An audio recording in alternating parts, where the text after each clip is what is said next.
Hi, thank you for joining us today. My name is Danette Kubanda, and here for a very special Skype interview is Disney's Outstanding Elementary Teacher of the Year, Dara Feldman. She's the author of The Heart of Education, and we're so glad to have you here, Dara.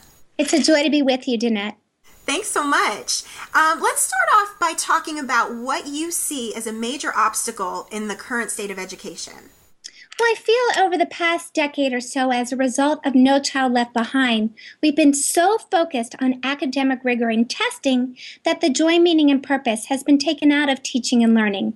In education, we talk about the 3 R's of rigor, relevance, and relationship. We've been really good at the rigor, but not real good at the relationships and the relevance lately. And what's the result then of losing relevance in relationships? Well, for students, it's pretty traumatic. You know, many of our kids withdraw. They feel reduced to a number and a statistic. They're looking for that connection, that relationship. They may join gangs as a result.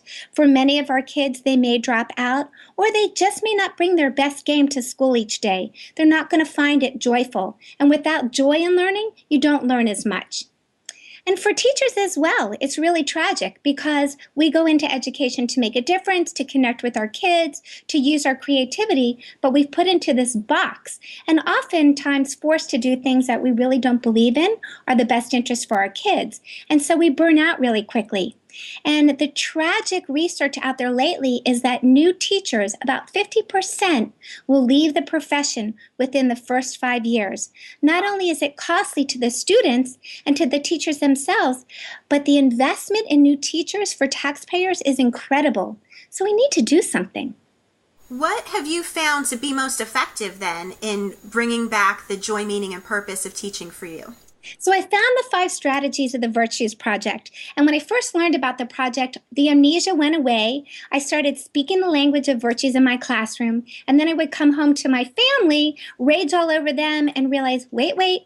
I remember that when the founder of the Virtues Project was on Oprah, Oprah said something that the Family Virtues Guide was the instruction manual that our kids didn't come with. So I used the strategies at home as well. And give me an example of one of the strategies. Sure. The first strategy is speaking the language of the virtues. So imagine that you're at school, you're working through something, it's really challenging. Instead of your teacher just saying, "Good job, Danette," she says, "Wow, Danette, I see your determination in the way you're working through that hard problem without giving up." You then realize that what you have in you is determination, and it means doing something hard without giving up. And so next time and the time after that, when something's challenging, you know you have that quality of character, and hopefully you'll choose to call on it. It becomes a transferable skill. I can see how that would give a student great confidence to know not just that they did a good job, but how they did a good job or what they did a good job in. That's great. So I understand you have an example of virtues cards with you. I do. So this is an example of the Virtues Reflection cards. Being a teacher, when I first saw them, I thought they were flashcards and I had to memorize them. No, that's not how you use them. So what I do is I do a daily pick, and I read and I just either get the message. It's either an invitation or an affirmation. May I share one with you? Please do. All right, I'm going to share the back of the Purposefulness card, one of my favorites. It starts with a quote. "Our calling is where our deepest gladness and the world's hunger meet," by Frederick Buechner. The practice of purposefulness. I discern my true calling. I create a clear vision for this time in my life. I set goals for achieving my purpose.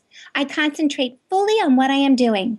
I enjoy giving excellence to each task. I find the opportunity in every experience. I am thankful for the gift of purposefulness. It gives my life true value. That is so great. So do you use these cards in your classroom? Absolutely. So oftentimes we'll do a virtue of the day. The kids will talk about it. We'll be looking for who's practicing the virtue. Maybe we'll invite somebody to practice the virtue. And at the end of the day or during a class meeting, students will give each other virtues acknowledgments. That is so nice.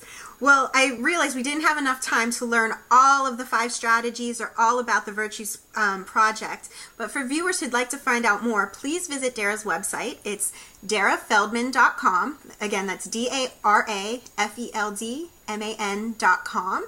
And there's a wealth of information there. So thanks so much for being here, Dara. We had a blast having you.